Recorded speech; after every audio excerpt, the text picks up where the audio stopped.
அளவற்ற அருளாளனும் நிகரற்ற அன்புடையோனுமாகிய அல்லாஹுவின் திருப்பெயரால் துவங்குகின்றேன். மனிதர்களே, உங்கள் இறைவனுக்கு பயந்து நடந்து கொள்ளுங்கள். அவன் உங்கள் யாவரையும் ஒரே ஆத்மாவிலிருந்து படைத்தான். அவரிலிருந்தே அவர் மனைவியையும் படைத்தான். பின்னர் இருவரிலிருந்து அநேக ஆண்களையும் பெண்களையும் வெளிப்படுத்தி உலகில் பரவச் செய்தான்.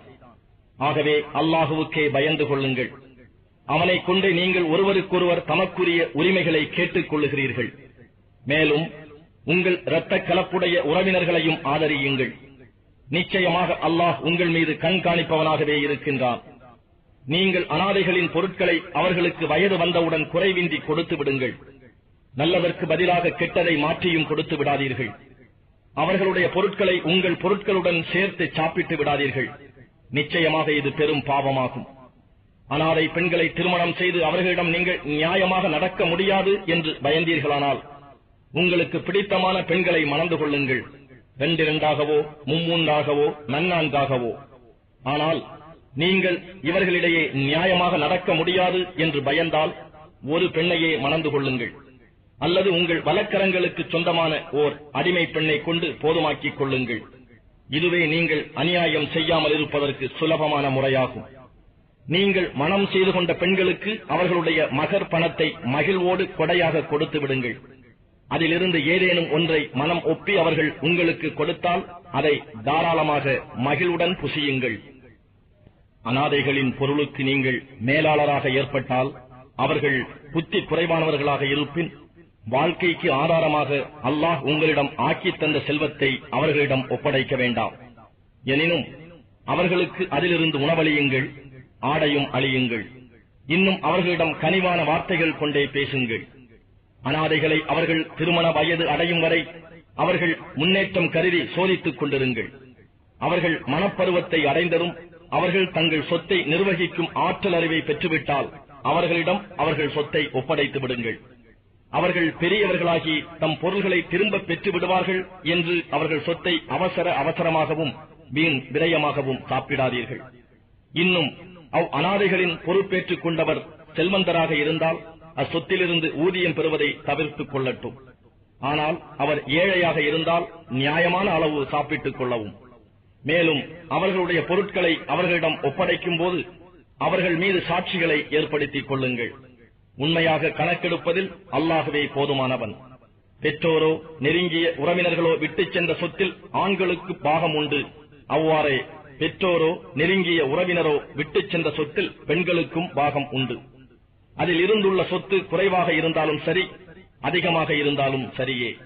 இது அல்லாஹுவினால் விதிக்கப்பட்ட பாகமாகும். பாக பிரிவினை செய்யும் போது பாகத்திற்கு உரிமையில்லா உறவினர்களோ அனாதைகளோ ஏழைகளோ வந்து விடுவார்களானால் அவர்களுக்கும் அச்சொத்திலிருந்து வழங்குங்கள். மேலும் அவர்களிடம் கனிவான வார்த்தைகளைக் கொண்டே பேசுங்கள். ஏனென்றால் பாக பிரிவினை செய்பவர்கள் தங்களுக்கு பின்னால் பலவீனமான சந்ததியரை விட்டுச் சென்றால் அவர்களுடைய நிலை என்னவாகும் என்று எண்ணி பயப்படுவார்களே. அப்படி அவர்கள் பயந்து கொள்ளட்டும். இன்னும் அல்லாஹுவுக்கு அஞ்சி இதமான வார்த்தைகளையே பேசட்டும். நிச்சயமாக யார் அனாதைகளின் சொத்துக்களை அநியாயமாக விழுங்குகிறார்களோ அவர்கள் தங்கள் வயறுகளில் விழுங்குவதெல்லாம் நெருப்பைத்தான். இன்னும் அவர்கள் மறுமையில் கொழுந்து விட்டெறியும் நரக நெருப்பிலேயே புகுவார்கள். உங்கள் மக்களில் ஓர் ஆணுக்கு 2 பெண்களுக்கு கிடைக்கும் அளவு கிடைக்கும் என்று அல்லாஹ் உங்களுக்கு உபதேசிக்கின்றான். பெண்கள் மட்டும் இருந்து அவர்கள் 2 அல்லது அதற்கு மேற்பட்டிருந்தால் அவர்களுக்கு இறந்து போனவர் விட்டுச் சென்றதில் 3/2 பாகம் கிடைக்கும். ஆனால் ஒரே பெண்ணாக இருந்தால் அவள் பங்கு பாதியாகும். பெற்றோர் ஒவ்வொருவருக்கும் 6/1 பாகமாகும் இறந்தவருக்கு குழந்தைகள் இருக்குமானால். ஆனால் இறந்தவருக்கு குழந்தைகள் இல்லாதிருந்து பெற்றோர் மாத்திரம் வாரிசாக இருந்தால் அவர் தாய்க்கு 3/1 பாகம், மீதி தந்தைக்கு உரியதாகும். ஆனால் இறந்தவருக்கு சகோதர சகோதரிகள் இருந்தால் அவர் தாய்க்கு 6/1 பாகம்தான், மீதி தந்தைக்கு சேரும். இவ்வாறு பிரித்துக் கொடுப்பது அவர் செய்துள்ள மரண சாசனத்தையும் கடனையும் நிறைவேற்றிய பின்னர்தான். உங்கள் பெற்றோர்களும் குழந்தைகளும் இவர்களில் யார் நன்மை பயப்பதில் உங்களுக்கு நெருக்கமாக இருப்பவர்கள் என்று நீங்கள் அறிய மாட்டீர்கள். ஆகையினால் இந்த பாக பிரிவினை அல்லாஹ்விடம் இருந்து வந்த கட்டளையாகும். நிச்சயமாக அல்லாஹ் யாவற்றையும் நன்கறிந்தவனாகவும் மிக்க ஞானமுடையவனாகவும் இருக்கின்றான். இன்னும் உங்கள் மனைவியர் விட்டுச் சென்றதில் அவர்களுக்கு பிள்ளை இல்லாதிருந்தால் உங்களுக்கு பாதி பாகம் உண்டு. அவர்களுக்கு பிள்ளை இருந்தால் உங்களுக்கு கால் பாகம்தான். இதுவும் அவர்கள் செய்திருக்கிற மரண சாசனத்தையும் கடனையும் நிறைவேற்றிய பின்னர்தான். தவிர உங்களுக்கு பிள்ளை இல்லாதிருப்பின் நீங்கள் விட்டுச் சென்றதிலிருந்து அவர்களுக்கு கால் பாகம்தான். உங்களுக்கு பிள்ளைகள் இருந்தால் அப்போது அவர்களுக்கு நீங்கள் விட்டுச் சென்றதில் 8 பாகம்தான். இதுவும் நீங்கள் செய்திருக்கும் மரண சாசனத்தையும் கடனையும் நிறைவேற்றிய பின்னரேதான். தந்தை, பாட்டன் போன்ற முன் வாரிசுகளோ அல்லது பிள்ளை, பேரன் போன்ற பின் வாரிசுகளோ இல்லாத ஓர் ஆணோ அல்லது ஒரு பெண்ணோ, இவர்களுக்கு ஒரு சகோதரனோ அல்லது சகோதரியோ இருந்தால் அவர்கள் ஒவ்வொருவருக்கும் 6 பாகம் உண்டு. ஆனால் 2க்கு அதிகமாக இருந்தால் அவர்கள் 3 பாகத்தில் சமமாக பங்கிட்டுக் கொள்ள வேண்டும். இதுவும் அவர்களின் மரண சாசனமும் கடனும் நிறைவேற்றிய பின்னர்தான். ஆனால் மரண சாசனத்தை கொண்டு வாரிசுகள் எவருக்கும் நஷ்டம் ஏற்படக்கூடாது. இது அல்லாஹுவினால் விதிக்கப்பட்டதாகும். இன்னும் அல்லாஹ் யாவற்றையும் நன்கறிந்தவனாகவும் மிக்க பொறுமை உடையோனுமாகவும் இருக்கின்றான். இவை அல்லாஹுவின் வரையறைகளாகும். எவர் இவை பற்றி அல்லாஹுவுக்கும் அவன் தூதருக்கும் கீழ்ப்படிந்து நடக்கிறார்களோ அவர்களை சுவனவதிகளில் பிரவேசிக்கச் செய்வான். அங்கு கீழே ஆறுகள் சதா ஓடிக்கொண்டிருக்கும். அவர்கள் அங்கே என்றென்றும் இருப்பார்கள். இது மகத்தான பாக்கியமாகும். எவன் அல்லாஹுவுக்கும் அவன் தூதருக்கும் மாறு செய்கிறானோ, இன்னும் அவன் விதித்துள்ள வரம்புகளை மீறுகிறானோ, அத்தகையவன் நரகத்தில் புகுத்தப்படுவான். அவன் அங்கு என்றென்றும் தங்கிவிடுவான். மேலும் அவனுக்கு இழிவான வேதனையும் உண்டு.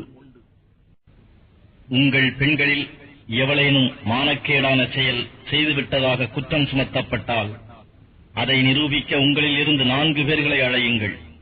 அவர்கள் அதை மெய்ப்படுத்தி சாட்சி கூறிவிட்டால் அப்பெண்களை மரணம் முடிவாக்கும் வரையில் அல்லது அவர்களுக்கு அல்லாஹ் ஒரு வழியை உண்டாக்கும் வரையில் அவர்களை வீடுகளில் தடுத்து வையுங்கள். உங்கள் ஆண்களில் இருவர் இம்மானக்கேடான காரியத்தை செய்துவிட்டால் அவ்விருவருக்கும் தண்டனை கொடுங்கள். அவ்விருவரும் தாம் செய்த குற்றத்தை நினைத்து வருந்தி தௌபா செய்து தங்களை திருத்திக் கொண்டால் அவர்களை புறக்கணித்து விட்டு விடுங்கள். நிச்சயமாக அல்லாஹ் மன்னிப்போனும் கிருபை உடையோனுமாக இருக்கின்றான். எவர்கள் தங்கள் அறியாமையினால் தீவினை செய்து அதனை பாவமென உணர்ந்து விரைவில் மன்னிப்பு தேடி அதிலிருந்து நீங்கிக் கொள்கிறார்களோ அவர்களை மன்னிப்பது அல்லாஹுவின் மீது கடமையாகி விடுகின்றது. ஆகவே அவர்கள் பால் அல்லாஹ் கருணையுடன் திரும்புகிறான். இன்னும் அல்லாஹ் நன்கறிந்தோனும் ஞானம் உடையோனுமாக இருக்கின்றான்.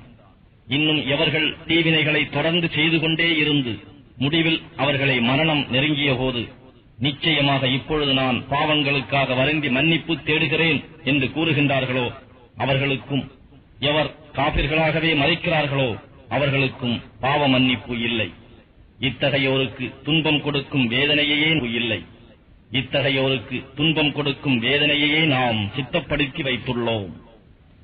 நம்பிக்கை கொண்டவர்களே, பெண்களை அவர்கள் மனப்பொருத்தம் இல்லாத நிலையில் நீங்கள் பலவந்தப்படுத்தி அனந்தரமாக கொள்வது கூடாது. பகிரங்கமான கெட்ட செயலை அவர்கள் செய்தால் ஒழிய பெண்களுக்கு நீங்கள் கொடுத்ததிலிருந்து சிலவற்றை எடுத்துக் கொள்ளும் பொருட்டு அவர்களுக்கு துன்பம் கொடுத்து தடுத்து வைக்காதீர்கள். இன்னும் அவர்களுடன் கனிவோடு நடந்து கொள்ளுங்கள். நீங்கள் அவர்களை வெறுத்தீர்களானாலும், ஏனெனில் நீங்கள் வெறுக்கும் ஒன்றிலிருந்து அல்லாஹ் உங்களுக்கு அதிகமான நன்மைகளை உண்டாக்கலாம். நீங்கள் ஒரு மனைவியை விலக்கிவிட்டு அவளுக்கு பதிலாக மற்றொரு மனைவியை மணந்து கொள்ள நாடினால், முந்தைய மனைவிக்கு ஒரு பொருட்குவியலையே கொடுத்திருந்த போதிலும் அதிலிருந்து எதையும் திரும்ப எடுத்துக் கொள்ளாதீர்கள். அபாண்டமாகவும் பகிரங்கமாக பாவகரமாகவும் அதனை நீங்கள் திரும்பி எடுக்கிறீர்களா? அதனை நீங்கள் எப்படி எடுத்துக் கொள்வீர்கள்? உங்களிடம் இருந்து அவள் உறுதியான வாக்குறுதி பெற்று ஒருவர் மற்றவருடன் கலந்துவிட்டீர்களே. முன்னால் நடந்து போனதை தவிர இனிமேல் நீங்கள் உங்களுடைய தந்தையர் மனமுடித்துக் கொண்ட பெண்களில் இருந்து எவரையும் விவாகம் செய்து கொள்ளாதீர்கள். நிச்சயமாக இது மானக்கேடானதும் வெறுக்கக்கூடியதும் தீமையான வழியுமாகும். உங்களுக்கு மனமுடிக்க விலக்கப்பட்டவர்கள் உங்கள் தாய்மார்களும் உங்கள் புதல்வியரும் உங்கள் சகோதரிகளும் உங்கள் தந்தையின் சகோதரிகளும் உங்கள் தாயின் சகோதரிகளும் உங்கள் சகோதரனின் புதல்வியரும் உங்கள் சகோதரியின் புதல்வியரும் உங்களுக்கு பாலூட்டிய செவிலித் தாய்மார்களும் பால்குடி சகோதரிகளும் உங்கள் மனைவியரின் தாய்மார்களும் ஆவார்கள். அவ்வாறே நீங்கள் ஒரு பெண்ணை விவாகம் செய்து அவளுடன் நீங்கள் சேர்ந்துவிட்டால் அவளுடைய முந்திய கணவனுக்கு பிறந்த உங்கள் கண்காணிப்பில் இருக்கும் மகளை நீங்கள் கல்யாணம் செய்யக்கூடாது. ஆனால் நீங்கள் ஒரு பெண்ணை மணந்த பின்னர் அவளுடன் வீடு கூடாமல் இருந்தால் அவளை விலக்கி அவளுக்கு முந்திய கணவனால் பிறந்த பெண்ணை விவாகம் செய்து கொள்வதில் உங்கள் மீது குற்றமில்லை. உங்களுக்கு பிறந்த குமாரர்களின் மனைவியரையும் நீங்கள் விவாகம் செய்து கொள்ளக்கூடாது. 2 சகோதரிகளை ஒரே காலத்தில் மனைவியராக ஒன்று சேர்ப்பது விலக்கப்பட்டது. இதற்கு முன் நடந்துவிட்டவை தவிர அவை அறியாமையினால் நடந்துவிட்டமையால் நிச்சயமாக அல்லாஹ் மன்னிப்போனும் கருணை உடையோனுமாக இருக்கின்றான். இன்னும் போரில் பிடிபட்டு உங்கள் ஆதரவில் இருக்கும் அடிமை பெண்களை தவிர கணவனுள்ள பெண்களை நீங்கள் மணமுடிப்பது விலக்கப்பட்டுள்ளது. இவை அனைத்தும் அல்லாஹ் உங்கள் மீது விதியாக்கியவை ஆகும். இவர்களை தவிர மற்ற பெண்களை தவறான முறையில் இன்பம் அனுபவிக்காமல் அவர்களுக்கு உங்கள் செல்வங்களிலிருந்து மகராக கொடுத்து திருமணம் செய்ய தேடிக்கொள்வது உங்களுக்கு அனுமதிக்கப்பட்டுள்ளது. எனவே இவ்வாறு சட்டபூர்வமாக மணந்து கொண்ட பெண்களிடம் இருந்து நீங்கள் சுகம் அனுபவிப்பதால் அவர்களுக்காக விதிக்கப்பட்ட மகத்தொகையை கடமையாக கொடுத்து விடுங்கள். எனினும் மகரை பேசி முடித்தபின் அதை கூட்டவோ அல்லது குறைக்கவோ இருவரும் சம்மதித்துக் கொண்டால் உங்கள் மேல் குற்றமாகாது. நிச்சயமாக அல்லாஹ் நன்கறிந்தோனும் ஞானமுடையோனுமாக இருக்கின்றான். உங்களில் எவருக்கு சுதந்திரமுள்ள மூமினான பெண்களை விவாகம் செய்து கொள்ள சக்தி இல்லையோ அவர்கள் மூமினான அடிமை பெண்களிலிருந்து உங்கள் வலக்கரங்கள் சொந்தமாக்கிக் கொண்ட பெண்களை மணமுடித்துக் கொள்ளலாம். அல்லாஹ் உங்கள் ஈமானை நன்கு அறிகிறவன். மூமினான நீங்கள் ஒருவருக்கொருவர் சமமே. ஆகவே மூமினான அடிமை பெண்களை அவர்களின் எஜமானர்களின் அனுமதி கொண்டு மணமுடித்துக் கொள்ளுங்கள். அவர்களுக்குரிய மகர்த்தொகையை முறைப்படி கொடுத்து விடுங்கள். அப்பெண்கள் பரிசுத்தமானவர்களாகவும் விபசாரம் செய்யாதவர்களாகவும் கள்ள நட்பு கொள்ளாதவர்களாகவும் இருக்க வேண்டும். எனவே அப்பெண்கள் முறைப்படி திருமணம் முடிக்கப்பட்டபின் மானக்கேடாக நடந்து கொண்டால் விவாகம் செய்யப்பட்ட சுதந்திரமான பெண்கள் மீது விதிக்கப்படும் தண்டனையில் பாதியே அப்பெண்களுக்கு விதிக்கப்பெறும். தவிர உங்களில் எவர் தன்னால் பாவம் ஏற்பட்டு விடும் என்று அல்லாஹுவுக்கு பயப்படுகிறாரோ அவர்தான் இவ்வாறு அடிமை பெண்ணை கல்யாணம் செய்து கொள்ளலாம். எனினும் நீங்கள் பொறுமையாக இருப்பது உங்களுக்கு மிகவும் நல்லதாகும். இன்னும் அல்லாஹ் மன்னிப்போனாகவும் மிக்க கருணை உடையோனாகவும் இருக்கின்றான். அல்லாஹ் தன்னுடைய சட்டங்களை உங்களுக்கு தெளிவாக விளக்கவும் உங்களுக்கு முன் இருந்த நல்லவர்கள் சென்ற நேரான வழிகளில் செலுத்தவும் உங்களுக்கு பாவ மன்னிப்பு அருளவுமே விரும்புகிறான். இன்னும் அல்லாஹ் நன்கு அறிந்தோனாகவும் ஞானமுடையோனாகவும் இருக்கின்றான். மேலும் அல்லாஹ் உங்களுக்கு பாவ மன்னிப்பு அளிக்க விரும்புகிறான். ஆனால் தங்கள் கீழ்த்தரமான இச்சைகளை பின்பற்றி நடப்பவர்களோ நீங்கள் நேரான வழியிலிருந்து திரும்பி பாவத்திலேயே முற்றிலும் சாய்ந்துவிட வேண்டும் என்று விரும்புகிறார்கள். அன்றியும் அல்லாஹ் தன்னுடைய சட்டங்களை உங்களுக்கு இலேசாக்கவே விரும்புகிறான். ஏனெனில் மனிதன் பலகீனமானவனாகவே படைக்கப்பட்டுள்ளான். நம்பிக்கை கொண்டவர்களே, உங்களில் ஒருவருக்கொருவர் பொருந்திக் கொள்ளும் முறையில் ஏற்படுகிற வர்த்தகம் அல்லாமல் ஒருவர் மற்றொருவரின் பொருட்களை தவறான முறையில் உண்ணாதீர்கள். நீங்கள் உங்களையே கொலை செய்து கொள்ளாதீர்கள். நிச்சயமாக அல்லாஹ் உங்களிடம் மிக்க கருணை உடையவனாக இருக்கின்றான். எவரேனும் அல்லாஹுவின் வரம்பை மீறி அநியாயமாக இவ்வாறு செய்தால் விரைவாகவே அவரை நாம் நரக நெருப்பில் நுழையச் செய்வோம். அல்லாஹுவுக்கு இது சுலபமானதேயாகும். நீங்கள் எவற்றை செய்யக்கூடாது என்று விலக்கப்பட்டிருக்கிறீர்களோ அத்தகைய பாவமான செயல்களிலிருந்து நீங்கள் விலகிக் கொண்டால் நாம் உங்களுடைய சிறிய பாவங்களுக்கு அவற்றை பரிகாரமாக்கி மன்னிப்பளிப்போம். மேலும் உங்களை மிக்க மரியாதைக்குரிய இடங்களிலும் புகுத்துவோம். மேலும் எதன் மூலம் உங்களில் சிலரை வேறு சிலரை விட மேன்மையாக்கி இருக்கின்றானோ அதனை அடைய வேண்டும் என்று பேராசை கொள்ளாதீர்கள். ஆண்களுக்கு அவர்கள் சம்பாதித்தவற்றில் உரிய பங்கு உண்டு. அவ்வாறே பெண்களுக்கும் அவர்கள் சம்பாதித்தவற்றில் உரிய பங்கு உண்டு. எனவே அல்லாஹ்விடம் அவன் அருளை கேளுங்கள். நிச்சயமாக அல்லாஹ் எல்லா பொருட்களையும் நன்கு அறிந்தவனாக இருக்கின்றான். இன்னும் தாய் தந்தையரும் நெருங்கிய பந்துக்களும் விட்டுச் செல்கின்ற செல்வத்திலிருந்து விகிதப்படி அதை அடையும் வாரிசுகளை நாம் குறிப்பாக்கியுள்ளோம். அவ்வாறே நீங்கள் உடன்படிக்கை செய்து கொண்டோருக்கும் அவர்களுடைய பாகத்தை அவர்களுக்கு கொடுத்து விடுங்கள். நிச்சயமாக அல்லாஹ் எல்லா பொருட்கள் மீதும் சாட்சியாளனாக இருக்கிறான். ஆண் பெண் இருபாலரில் அல்லாஹ் சிலரை விட மேன்மைப்படுத்தி வைத்திருக்கிறான். ஆண்கள் தங்கள் சொத்துகளிலிருந்து பெண் பாலருக்காக செலவு செய்து வருவதினாலும் ஆண்கள் பெண்களை நிர்வகிக்க வேண்டியவர்களாக இருக்கின்றனர். எனவே நல்லொழுக்கமுடைய பெண்டிர் தங்கள் கணவன்மார்களிடம் விசுவாசமாகவும் பணிந்தும் நடப்பார்கள்.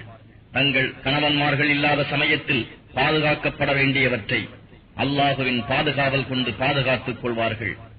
எந்த பெண்கள் விஷயத்தில் அவர்கள் தம் கணவருக்கு மாறு செய்வார்கள் என்று நீங்கள் அஞ்சுகிறீர்களோ அவர்களுக்கு நல்லுபதேசம் செய்யுங்கள். அதிலும் அவர்கள் திருந்தாவிடில் அவர்களை படுக்கையிலிருந்து விலக்கி விடுங்கள். அதிலும் திருந்தாவிட்டால் அவர்களை இலேசாக அடியுங்கள். அவர்கள் உங்களுக்கு வழிபட்டு விட்டால் அவர்களுக்கு எதிராக வேறு வழிகளை தேடாதீர்கள். நிச்சயமாக அல்லாஹ் மிக உயர்ந்தவனாகவும் வலுப்பமுடையவனாகவும் இருக்கின்றான்.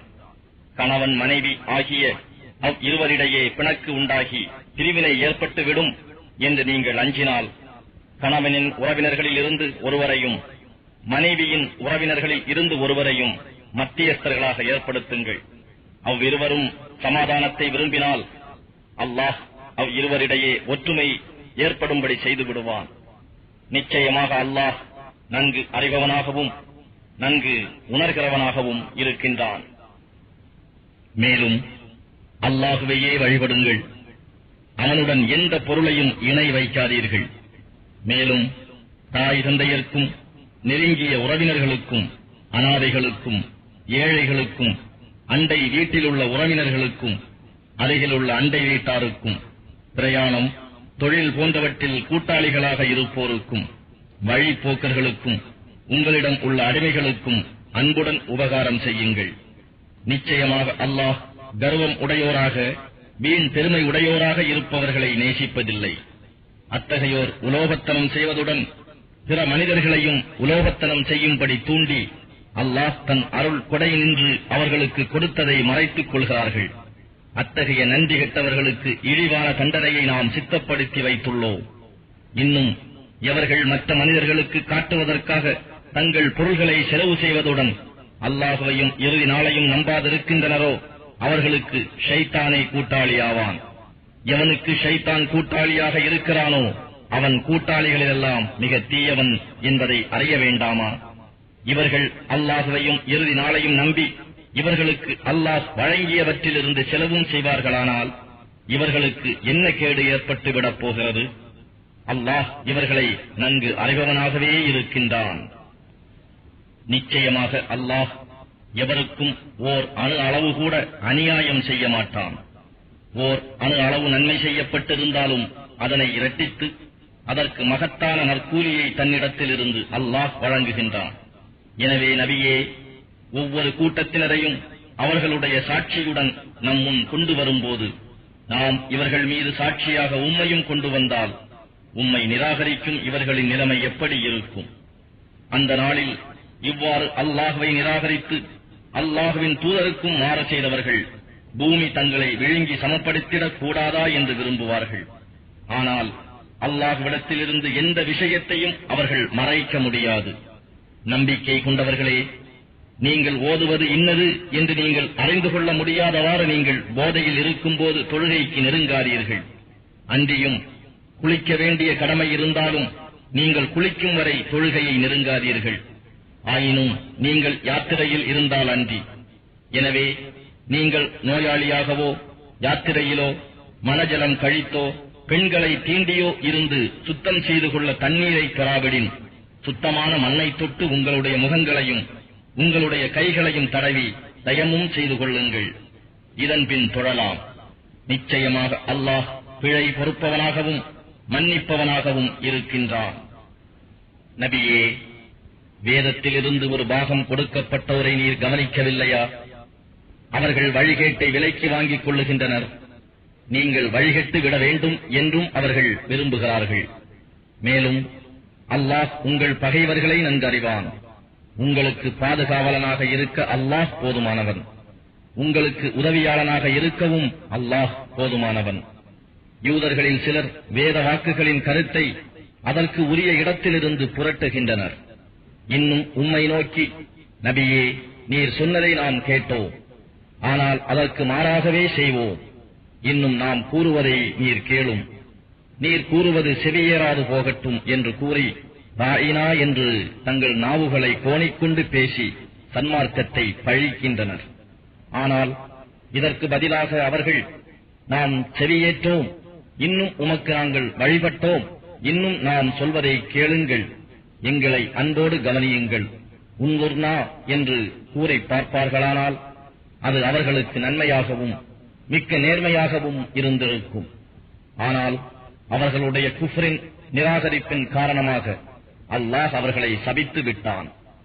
ஆகையால் அவர்களில் சிலரை தவிர மற்றவர்கள் ஈமான் கொள்ள மாட்டார்கள்.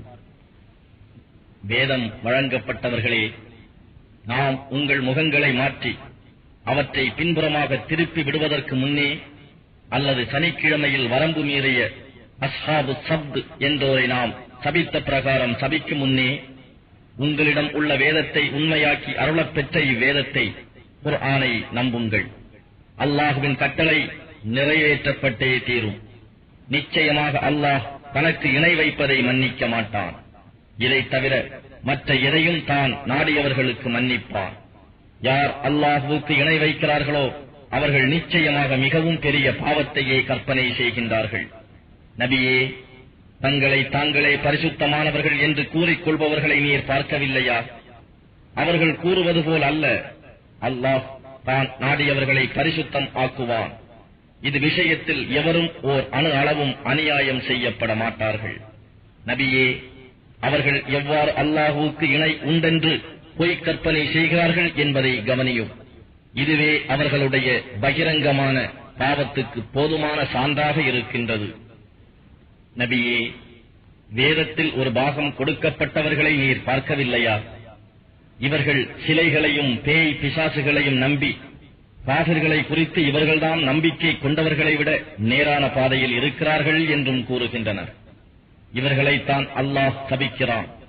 எவர்களை அல்லாஹ் சபிக்கிறானோ அவர்களுக்கு உதவி செய்பவர் எவரையும் நீர் காண மாட்டீர்.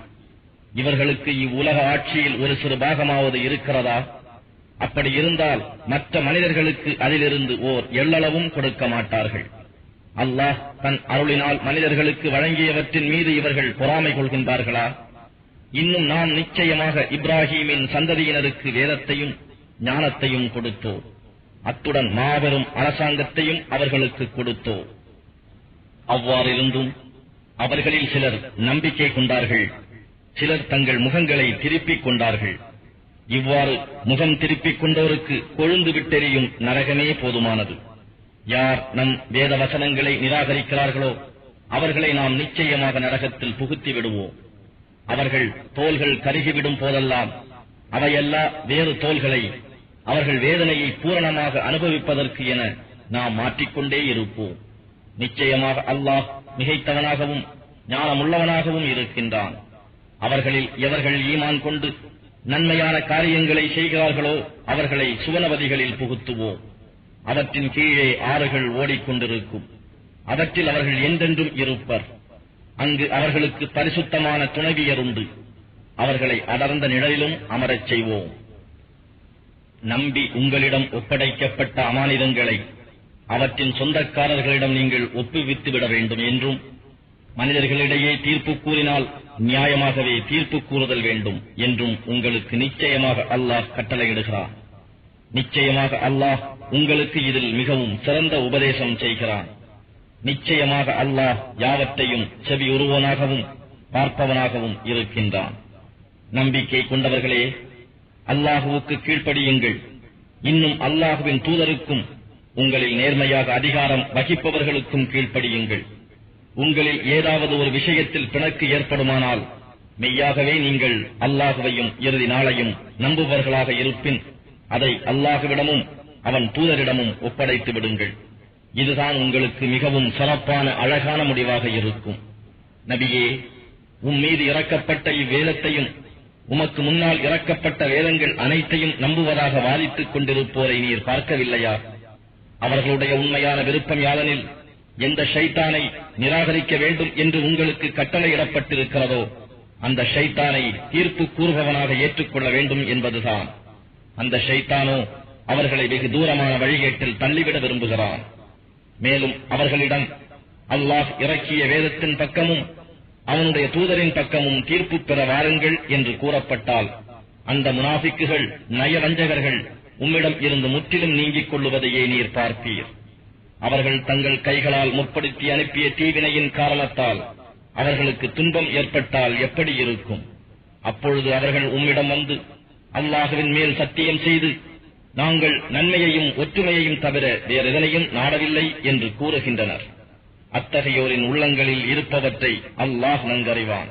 ஆகவே நீர் அவர்களிடம் இருந்து விலகியிரும். ஆனால் அவர்களுக்கு நல்லுபதேசம் செய்யும். மேலும் அவர்களின் மனங்களில் பதியும்படி தெளிவான வார்த்தைகளை கூறும். அல்லாஹுவின் கட்டளைக்கு கீழ்ப்படிவதற்காகவே அன்றி மனிதர்களிடம் நாம் தூதர்களில் எவரையும் அனுப்பவில்லை. ஆகவே அம்மனிதர்களில் எவரும் தங்களுக்கு தாங்களே அநியாயம் செய்து கொண்டு உம்மிடம் வந்து அல்லாஹுவின் மன்னிப்பை கோரி அவர்களுக்காக அல்லாஹுவின் தூதராகிய நீரும் மன்னிப்பு கேட்டிருந்தால் அல்லாஹுவை மன்னிப்பவனாகவும் மிக்க கருணை உடையவனாகவும் அவர்கள் கண்டிருப்பார்கள். இறைவன் மேல் சத்தியமாக அவர்கள் தங்களிடையே எழுந்த சச்சரவுகளின் உம்மை நீதிபதியாக ஏற்று பின்னர் நீர் தீர்ப்பு செய்வதைப் பற்றி எத்தகைய அதிருப்தியையும் தம் மனங்களில் கொள்ளாது அத்தீர்ப்பை ஏற்றுக்கொள்ளாத வரையில் அவர்கள் நம்பிக்கை கொண்டவர்கள் ஆக மாட்டார்கள். மேலும் நாம் அவர்களை பார்த்து நீங்கள் உங்களை வெட்டி மாய்த்துக் கொள்ளுங்கள் அல்லது உங்களுடைய வீடுகளிலிருந்து வெளியேறிவிடுங்கள் என்று கட்டளையிட்டிருப்போமானால் அவர்களில் சிலரை தவிர மற்றவர்கள் அவ்வாறு செய்திருக்க மாட்டார்கள். ஆனால் அவர்கள் தங்களுக்கு உபதேசம் செய்யப்பட்டபடி நடந்திருப்பார்களானால் அது அவர்களுக்கு நன்மையாகவும் அவர்கள் நம்பிக்கையை மிகவும் உறுதிப்படுத்துவதாகவும் இருந்திருக்கும். அப்போது நாம் அவர்களுக்கு நம்மிடம் இருந்து மகத்தான நற்கூலியை கொடுத்திருப்போம். மேலும் அவர்களுக்கு நேரான வழியையும் காட்டியிருப்போம். யார் அல்லாஹுவுக்கும் அவன் தூதருக்கும் கீழ்ப்படிந்து நடக்கிறார்களோ அவர்கள் அல்லாஹுவின் அருளை பெற்ற நபிமார்கள், சித்தீகீன்கள், சத்தியவன்கள், ஷுஹதாக்கள், உயிர் தியாகிகள், சாலிஹீன்கள், நல்லொழுக்கமுடையவர்கள் ஆகியவர்களுடன் இருப்பார்கள். இவர்கள் தாம் மிக்க அழகான தோழர்கள் ஆவார்கள். இது அல்லாஹுவிடம் இருந்து கிடைத்துள்ள அருட்கொடையாகும். எல்லாவற்றையும் அறிந்து கொள்வதில் அல்லாஹ் போதுமானவனாக இருக்கின்றான். நம்பிக்கை கொண்டவர்களே, போர் நடக்கும் போது நீங்கள் எச்சரிக்கையாக இருந்து கொள்ளுங்கள். பிரிவு பிரிவாகவோ அல்லது எல்லோரும் சேர்ந்து ஒன்றாகவோ எச்சரிக்கையுடன் செல்லுங்கள். போரிடாமல் பின்தங்கி விடுகிறவர்களும் உங்களில் சிலர் நிச்சயமாக உள்ளனர். ஆகவே உங்களுக்கு ஏதாவது ஒரு துன்பம் ஏற்பட்டால் அவர்களுடன் கலந்து கொள்ளாமல் இருந்ததினால் அல்லாஹ் என் மீது அருள் புரிந்துள்ளான் என்று அவர்கள் கூறுகிறார்கள். அல்லாஹுவிடம் இருந்து உங்களுக்கு ஒரு பாக்கியம் கிடைக்குமானால் உங்களுக்கும் அவர்களுக்கும் இடையே நேசமே இல்லாத அந்நியர்கள் போல் நானும் அவர்களுடன் இருந்திருக்க கூடாதா? அப்படி இருந்திருந்தால் நானும் பெரும் பாக்கியத்தை அடைந்திருப்பேனே என்று நிச்சயமாக கூறுவார்கள். எனவே மறு உலக வாழ்க்கைக்காக இவ்வுலக வாழ்க்கையை விற்று விடுபவர்கள் அல்லாஹுவின் பாதையில் போரிடுவார்களாக. யார் அல்லாஹுவின் பாதையில் போர் புரிந்து கொல்லப்பட்டாலும் சரி அல்லது வெற்றியடைந்தாலும் சரி அவருக்கு நாம் விரைவாக மகத்தான நற்கூலியை கொடுப்போம்.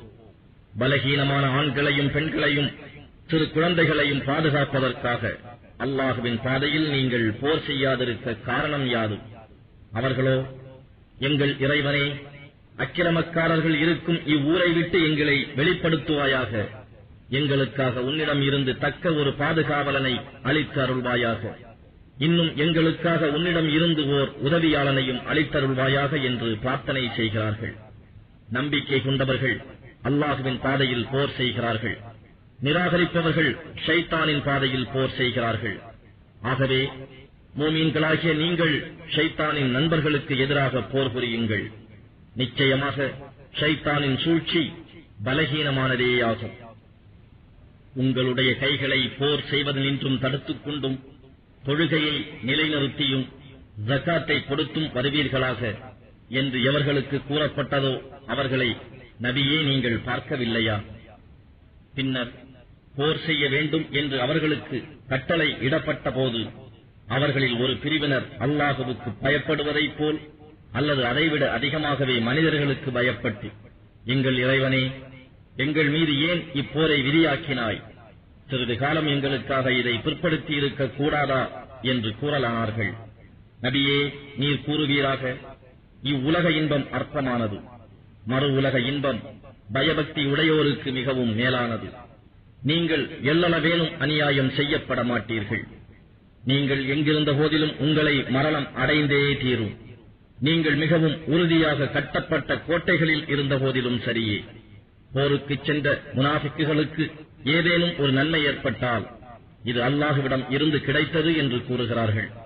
ஆனால் அவர்களுக்கு ஏதாவது தீங்கு ஏற்பட்டாலோ இது உங்களிடம் இருந்துதான் ஏற்பட்டது, நபியிடம் இருந்துதான் என்று கூறுகிறார்கள். நபியே, அவர்களிடம் கூறும், எல்லாம் அல்லாஹ்விடம் இருந்தே வந்திருக்கின்றன. இந்த மக்களுக்கு என்ன நேர்ந்து விட்டது? எந்த ஒரு விஷயத்தையும் அவர்களுக்கு சிறிதும் விளங்கிக் கொள்ள முடியவில்லையே. இன்னும் நபியே கூறுவீராக, மனிதனே, உனக்கு கிடைக்கும் எந்த நன்மையும் அல்லாஹ்விடம் இருந்தே கிடைக்கிறது. இன்னும் உனக்கு ஏதாவது ஒரு தீங்கு ஏற்பட்டால் அது உன்னால் தான் வந்தது. நபியே, நாம் உம்மை மனிதர்களுக்கு இவற்றை எடுத்துக் கூறுவதற்காக தூதராகவே அனுப்பியுள்ளோம். இதற்கு அல்லாஹ்வே போதுமான சாட்சியாக இருக்கின்றான். எவர் அல்லாஹுவின் தூதருக்கு கீழ்ப்படுகிறாரோ அவர் அல்லாஹுவுக்கு கீழ்ப்படுகிறார். யாராவது ஒருவர் இவ்வாறு கீழ்ப்படிவதை நிராகரித்தால் நீர் வருந்த வேண்டியதில்லை. ஏனெனில் நாம் உம்மை அவர்களின் மேல் கண்காணிப்பவராக அனுப்பவில்லை. நபியே, உங்களுக்கு நாங்கள் கீழ்ப்படுகிறோம் என்று அவர்கள் வாயளவில் கூறுகின்றனர். உம்மை விட்டு அவர் வெளியேறிவிட்டாலோ அவர்களில் ஒரு சாரார் நீர் அவர்களுக்கு கூறியதற்கு மாறாக இரவு முழுவதும் சதி ஆலோசனை செய்கின்றனர். அவர்கள் இரவில் செய்த சதி ஆலோசனையை அல்லாஹ் பதிவு செய்கிறான். ஆகவே நீர் அவர்களை புறக்கணித்து அல்லாஹுவின் மீதே நம்பிக்கை வைப்பீராக. பொறுப்பேற்பதில் அல்லாஹ்வே போதுமானவன். அவர்கள் இந்த குர்ஆனை கவனமாக சிந்திக்க வேண்டாமா? இது அல்லாஹ் அல்லாத பிறரிடம் இருந்து வந்திருந்தால் இதில் ஏராளமான முரண்பாடுகளை அவர்கள் கண்டிருப்பார்கள். மேலும் பீதியோ பாதுகாப்பை பற்றிய செய்தியோ அவர்களுக்கு எட்டுமானால் உடனே அவர்கள் அதை பரப்பி விடுகிறார்கள். அவர்கள் அதை அல்லாஹுவின் தூதரிடமோ அல்லது அவர்களில் நின்றுமுள்ள அதிகாரிகளிடமோ தெரிவித்தால் அவர்களில் இருந்து அதை ஊகித்து அறியக்கூடியவர்கள் அதை நன்கு விசாரித்து அறிந்து தக்க ஏற்பாடுகளை செய்து கொள்வார்கள். அல்லாஹுவுடைய கிருபையும் அருளும் உங்கள் மீது இல்லாதிருந்தால் உங்களில் சிலரை தவிர மற்றவர்கள் ஷைத்தானையே பின்பற்றியிருப்பீர்கள். எனவே நீர் அல்லாஹுவின் பாதையில் போர் புரிவீராக. உம்மை தவிர வேறு யாரையும் நீர் கட்டாயப்படுத்துவதற்கில்லை. எனினும் மூமீன்களை தூண்டுவீராக. நிராகரிப்போரின் எதிர்ப்பை அல்லாஹ் தடுத்து விடுவான். ஏனெனில் அல்லாஹ் வலிமை மிக்கோன், இன்னும் தண்டனை கொடுப்பதிலும் கடுமையானவன். எவரேனும் ஒரு நன்மையான காரியத்துக்கு சிபாரிசு செய்தால் அதில் ஒரு பாகம் அவருக்கும் உண்டு. அவ்வாறே எவரேனும் ஒரு தீய காரியத்துக்கு சிபாரிசு செய்தால் அதிலிருந்து அவருக்கும் ஒரு பாகம் உண்டு. அல்லாஹ் எல்லா பொருட்களின் மீதும் சர்வ வல்லமை உடையவனாக இருக்கின்றான். மேலும் எவரேனும் உங்களுக்கு சலாம் கூறினால் அதற்கு பிரதியாக அதைவிட அழகான வார்த்தைகளைக் கொண்டு சலாம் கூறுங்கள், அல்லது அதையே திருப்பிக் கூறுங்கள். நிச்சயமாக அல்லாஹ் எல்லா பொருட்களின் மீதும் கணக்கெடுப்பவனாக இருக்கின்றான். அல்லாஹ் அவனை தவிர வணக்கத்திற்குரியவன் வேறு யாரும் இல்லை. நிச்சயமாக உங்கள் அனைவரையும் இறுதி நாளில் அவன் ஒன்று சேர்ப்பான். இதில் சந்தேகம் இல்லை. மேலும் அல்லாஹ்வை பார்க்கிலும் சொல்லில் உண்மையுடையோர் யார்? நயவஞ்சகர்களைப் பற்றி நீங்கள் இருவகையான அபிப்பிராயம் கொண்ட பிரிவினர்களாக இருப்பதற்கு உங்களுக்கு என்ன நேர்ந்தது? அவர்கள் செய்த தீவினைகளின் காரணத்தால் அல்லாஹ் அவர்களை தலைகுனிய வைத்து விட்டான். எவர்களை அல்லாஹ் வழிதவறச் செய்து விட்டானோ அவர்களை நீங்கள் நேர்வழியில் செலுத்த விரும்புகிறீர்களா? எவரை அல்லாஹ் வழிதவறச் செய்து விட்டானோ நிச்சயமாக அவருக்கு மீட்சியடைய எவ்வித வழியையும் நபியே நீர் காண மாட்டீர். மூமீன்களே, அவர்கள் நிராகரிப்பதைப் போல் நீங்களும் நிராகரிப்போராகி நீங்களும் இவ்வகையில் அவர்களுக்கு சமமாகி விடுவதையே அவர்கள் விரும்புகிறார்கள். ஆகவே அவர்கள் அல்லாஹுவின் பாதையில் தம் இருப்பிடங்களை விட்டு வெளியே புறப்படும் வரையில் அவர்களில் இருந்து எவரையும் நண்பர்களாக நீங்கள் எடுத்துக் கொள்ளாதீர்கள். அல்லாஹுவின் பாதையில் வெளிப்பட வேண்டும் என்ற கட்டளையை அவர்கள் புறக்கணித்து விட்டால் அவர்களை எங்கு கண்டாலும் கைதியாக பிடித்துக் கொள்ளுங்கள். தப்பியோட முயல்வோரை கொல்லுங்கள். அவர்களில் இருந்து எவரையும் நண்பர்களாகவோ உதவியாளர்களாகவோ எடுத்துக் கொள்ளாதீர்கள். ஆனால் எவர்களுக்கும் உங்களுக்கும் இடையே சமாதான உடன்படிக்கை ஏற்பட்டுள்ளதோ அத்தகைய கூட்டத்தாரிடையே சென்று சேர்ந்து கொண்டவர்களையும் அல்லது உங்களுடன் போர் புரிவதையோ அல்லது தங்களுடைய கூட்டத்தினருடன் போர் புரிவதையோ மனம் ஒப்பாது உங்களிடம் வந்துவிட்டவர்களையும் சிறைபிடிக்காதீர்கள், கொல்லாதீர்கள். ஏனெனில் அல்லாஹ் நாடியிருந்தால் அவர்களை உங்கள் மீது சாட்டியிருப்பான். அப்பொழுது அவர்கள் உங்களை எதிர்த்தே போர் புரிந்திருப்பார்கள். எனவே அவர்கள் உங்களை விட்டு விலகி உங்களுடன் போர் புரியாமல் உங்களிடம் சமாதானம் செய்து கொள்ள விரும்பினால் அதை ஒப்புக்கொள்ளுங்கள். ஏனென்றால் அவர் எதிராக போர் செய்ய யாரொரு வழியையும் அல்லாஹ் உங்களுக்கு உண்டாக்கவில்லை. வேறு சிலரையும் நீங்கள் காண்பீர்கள். அவர்கள் உங்களிடம் அபயம் பெற்றுக் கொள்ளவும் உங்கள் பகைவர்களான தம் இனத்தாரிடம் அபயம் பெற்றுக் கொள்ளவும் விரும்புவார்கள். எனினும் விஷமம் செய்வதற்கு அவர்கள் அழைக்கப்பட்டால் அதிலும் தலைகீழாக விழுந்து விடுவார்கள். இத்தகையோர் உங்கள் பகையிலிருந்து விலகாமலும் உங்களுடன் சமாதானத்தை வேண்டாமலும் உங்களுக்கு தீங்கிழைப்பது நின்று தங்கள் கைகளை தடுத்துக் கொள்ளாமலும் இருந்தால் இவர்களை கண்டவிடமெல்லாம் கைதியாக பிடித்துக் கொள்ளுங்கள். இன்னும் தப்பியோட முயல்வோரை கொல்லுங்கள். இத்தகையோருடன் போர் செய்ய நாம் தெளிவான அனுமதியை உங்களுக்கு கொடுத்துள்ளோம். தவறாக அன்றி ஒரு மூமியின் பிறிதொரு மூமினை கொலை செய்வது ஆகுமானதல்ல. உங்களில் எவரேனும் ஒரு மூமினை தவறாக கொலை செய்துவிட்டால் அதற்கு பரிகாரமாக மூமினான ஓர் அடிமையை விடுதலை செய்ய வேண்டும். அவனுடைய குடும்பத்தாருக்கு நஷ்ட ஈடு கொடுக்க வேண்டும். அவனுடைய குடும்பத்தார் நஷ்ட ஈட்டுத் தொகையை மன்னித்து அதை தர்மமாக விட்டால் ஒழிய. கொல்லப்பட்ட அவன் உங்கள் பகை இனத்தை சார்ந்தவனாக ஆனால் மூமினாக இருந்தால் மூமினான ஓர் அடிமையை விடுதலை செய்தால் போதும், நஷ்ட ஈடில்லை. இறந்த அவன் உங்களுடன் சமாதான உடன்படிக்கை செய்து கொண்ட வகுப்பாரை சார்ந்தவனாக இருந்தால் அவன் சொந்தக்காரருக்கு நஷ்ட ஈடு கொடுப்பதுடன் மூமினான ஓர் அடிமையை விடுதலை செய்யவும் வேண்டும். இவ்வாறு பரிகாரம் செய்வதற்கு சக்தி இல்லாதவனாக இருந்தால் அல்லாஹ்விடம் மன்னிப்பு பெறுவதற்காக தொடர்ந்து 2 மாதங்கள் நோன்பு வைக்க வேண்டும். அல்லாஹ் நன்கு அறிந்தவனாகவும் பூரண ஞானமுடையவனாகவும் இருக்கிறான். எவனேனும் ஒருவன் ஒரு மூமினை வேண்டுமென்றே கொலை செய்வானாயின் அவனுக்கு உரிய தண்டனை நரகமேயாகும். என்றென்றும் அங்கேயே தங்குவான். அல்லாஹ் அவன் மீது கோபம் கொள்கிறான். இன்னும் அவனை சபிக்கிறான். அவனுக்காக மகத்தான வேதனையும் தயாரிக்கப்பட்டுள்ளது. மூமின்களே, அல்லாஹுடைய பாதையில் போருக்கு நீங்கள் சென்றால் போர் முனையில் உங்களை எதிர்த்து சண்டை செய்வோர் மூமின்களா அல்லது மற்றையோரா என்பதை தெளிவாக அறிந்து கொள்ளுங்கள். அவர்களில் எவரேனும் தாம் மூமீன் என்பதை அறிவிக்கும் பொருட்டு உங்களுக்கு சலாம் சொன்னால் இவ்வுலக வாழ்க்கையின் அற்பமான அழியக்கூடிய பொருட்களை அடையும் பொருட்டு நீ மூமின் அல்ல என்று கூறி அவரை கொன்று விடாதீர்கள். அல்லாஹ்விடம் ஏராளமான பொருட்கள் இருக்கின்றன. இதற்கு முன்னர் நீங்களும் பயந்து பயந்து இவ்வாறே இருந்தீர்கள். அல்லாஹ் உங்கள் மீது அருள் புரிந்தான். எனவே நீ கூறியவாறு போர் முனையில் நீங்கள் தெளிவுபடுத்திக் கொள்ளுங்கள். நிச்சயமாக அல்லாஹ் நீங்கள் செய்வதையெல்லாம் நன்கு அறிந்தவனாகவே இருக்கின்றான். ஈமான் கொண்டவர்களில் நோய், பலவீனம், முதுமை, பார்வை இழத்தல் போன்ற எந்த காரணமும் இன்றி வீட்டில் உட்கார்ந்திருப்பவர்களும் தங்களுடைய சொத்துக்களையும் தங்களுடைய உயிர்களையும் அர்ப்பணித்தவர்களாக அல்லாஹ்வின் பாதையில் போர் புரிபவர்களும் சமமாக மாட்டார்கள். தங்களுடைய பொருட்களையும் தங்களுடைய உயிர்களையும் அர்ப்பணித்தவர்களாக அறப்போர் செய்வோரை உட்கார்ந்திருப்பவர்களை விட அந்தஸ்தில் அல்லாஹ் மேன்மையாக்கி வைத்துள்ளான். எனினும் ஒவ்வொருவருக்கும் அவர்களுடைய உறுதிப்பாட்டுக்கு தக்கபடி நன்மையை அல்லாஹ் வாக்களித்துள்ளான். ஆனால் அறப்போர் செய்வோருக்கோ போருக்குச் செல்லாது உட்கார்ந்திருப்போரை விட அல்லாஹ் மகத்தான நற்கூலியால் மேன்மையாக்கியுள்ளான். இதுவன்றி தன்னிடம் இருந்து மேலான பதவிகளையும் மன்னிப்பையும் அருளையும் அவர்களுக்கு அருள்கின்றான். ஏனென்றால் அல்லாஹ் மன்னிப்பவனாகவும் மிக்க கருணை உடையவனாகவும் இருக்கின்றான்.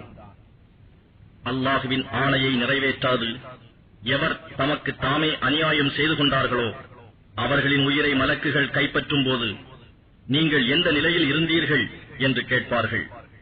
அதற்கு அவர்கள், நாங்கள் பூமியில் கொடுமையை எதிர்க்க முடியா பலகீனர்களாக இருந்தோம் என்று கூறுவார்கள். அல்லாஹுவின் பூமி விசாலமானதாக இல்லையா? அதில் ஹிஜ்ரத் செய்து நீங்கள் நாடு கடந்து போயிருக்க கூடாதா என மலக்குகள் கேட்பார்கள். எனவே இத்தகையோர் ஒதுங்கும் இடம் நரகம்தான். சென்றடையும் இடங்களில் அது மிக கெட்டதாகும். ஆனால் ஆண்களிலும் பெண்களிலும் சிறுவர்களிலும் பலகீனமானவர்களை தவிர, ஏனெனில் இவர்கள் எவ்வித உபாயமும் தெரியாதவர்கள், வெளியேறி செல்ல வழியும் அறியாதவர்கள். அத்தகையோரை அல்லாஹ் மன்னிக்க போதுமானவன். ஏனெனில் அல்லாஹ் மிகவும் மன்னிப்பவனாகவும் பிழை பொறுப்பவனாகவும் இருக்கின்றான். இன்னும் எவர் அல்லாஹுவின் பாதையில் நாடு கடந்து செல்கின்றாரோ அவர் பூமியில் ஏராளமான புகலிடங்களையும் விசாலமான வசதிகளையும் காண்பார்.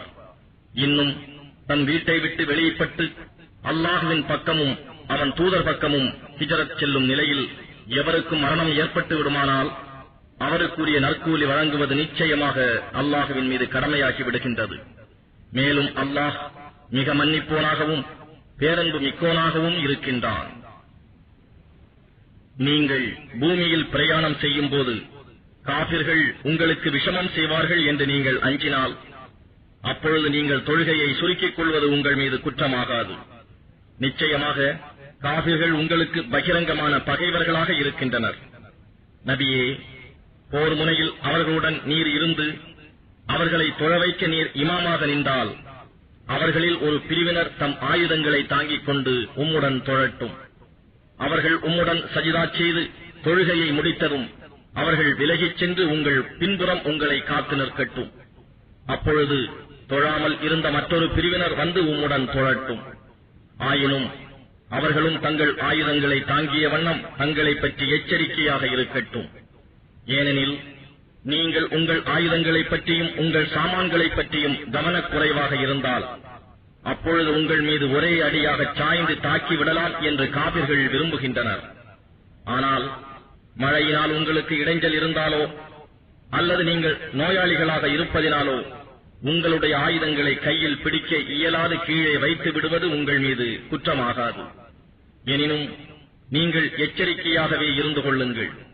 நிச்சயமாக அல்லாஹ் காபிர்களுக்கு இழிவு தரும் வேதனையை சித்தப்படுத்தி வைத்திருக்கின்றான். நீங்கள் தொழுகையை முடித்துக் கொண்டால் நின்ற நிலையிலும் இருந்த இருப்பிலும் விலாப்புறங்களின் மீது படைத்திருக்கும் நிலையிலும் அல்லாஹ்வை திக்ரு செய்யுங்கள். பின்னர் நீங்கள் ஆபத்தில் நின்று விடுபட்டு அமைதியான நிலைக்கு வந்ததும் முறைப்படி தொழுது கொள்ளுங்கள். ஏனெனில் நிச்சயமாக குறிப்பிட்ட நேரங்களில் தொழுகையை நிறைவேற்றுவது மூமீன்களுக்கு விதியாக்கப் பெற்றுள்ளது. மேலும் பகை கூட்டத்தை தேடிச் செல்வதில் ஊக்கம் குன்றாதீர்கள். நீங்கள் போரில் துன்பப்படுவீர்களானால் நிச்சயமாக அவர்களும் உங்களைப் போன்றே துன்பப்படுகிறார்கள். ஆனால் அல்லாஹ்விடம் இருந்து அவர்கள் எதிர்பார்க்காத நற்கூலியும் வெற்றியும் நீங்கள் எதிர்பார்க்கிறீர்கள். அல்லாஹ் மிக அறிந்தவனாகவும் ஞானமுடையவனாகவும் இருக்கின்றான். நபியே, அல்லாஹ் உமக்கு அறிவித்ததைக் கொண்டு நீர் மனிதர்களிடையே தீர்ப்பு வழங்குவதற்காக முற்றிலும் உண்மையை கொண்டுள்ள இவ்வேதத்தை நிச்சயமாக நாம் உம்மீது இறக்கியுள்ளோம். எனவே சதி மோசக்காரர்கள் சார்பில் வாதாடுபவர் ஆகிவிடாதீர்.